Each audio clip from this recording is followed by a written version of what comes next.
हरी शरणम गाइस। तो सबसे पहले हम लोग कल का रिवाइज करते हैं कि कल हमने भगवत गीता से ओसीडी के लिए क्या पढ़ा। जो कर्म फलों से घृणा नहीं करता, ना कर्म फल की इच्छा करता है। इसमें क्या था कि बुरे थॉट्स आने पर जो घृणा भी नहीं करता और कर्म फल की इच्छा भी नहीं करता कि उसको अच्छे थॉट आए या रिचुअल्स करना, किसी चीज़ की वो इच्छा नहीं रखता, तो उसको नित्य सन्यासी बताया गया। अब हम पढ़ते हैं अपना आगे का। यहाँ पे बात हो रही है कि अज्ञानी ही भक्ति मीन्स कर्मयोग को भौतिक जगत के विश्लेषणात्मक अध्ययन सांख्य योग से भिन्न कहते हैं। यहाँ भक्ति कर्मयोग है फर्स्ट एंड सेकंड सांख्य योग, और जो कह रहे हैं अज्ञानी है वो इन दोनों को अलग अलग बताते हैं।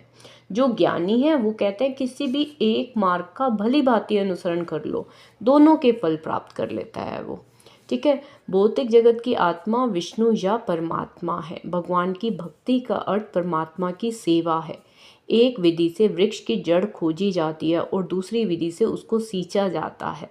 सांख्य दर्शन को वास्तविक छात्र जगत के मूल अर्थात विष्णु को ढूंढता है और फिर पूर्ण ज्ञान समेत अपने को भगवान की सेवा में लगा देता है। ठीक है। अब देखिए, सबसे पहले तो हम रिवाइज करते हैं। हमने करा था सांख्य योग क्या होता है। ठीक है। सांख्य योग क्या होता है और कर्म योग क्या होता है, अब बात करेंगे हम उसकी। सही समझ को सांख्य योग कहा गया था। ज्ञान, क्या ज्ञान कि मैं विचार नहीं हूँ, मैं मन नहीं हूँ, मैं देखने वाला हूँ। तो सांख्य में हमें नॉलेज मिल रही थी कि आप मन नहीं है, साक्षी भाव होना सांख्य योग, राइट। फिर आता है कर्म योग, और जिसे भक्ति योग भी कहा गया है। वो क्या था, गीता में हमें क्या बताया गया था, याद होगा आपको, बहुत अच्छा बताया गया था कि अपना कर्म करो और फल की चिंता छोड़ दो और समर्पण कर दो। समर्पण के साथ कार्य करना है।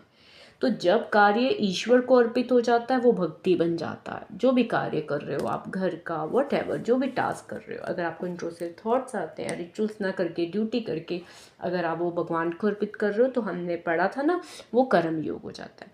अब अज्ञानी तो इन दोनों को क्या बताते हैं, अलग अलग बताते हैं। लेकिन भगवत गीता क्या कह रही है कि जो सांख्य और कर्म योग को एक देखता है वही वस्तुओं को यथारूप में देखता है।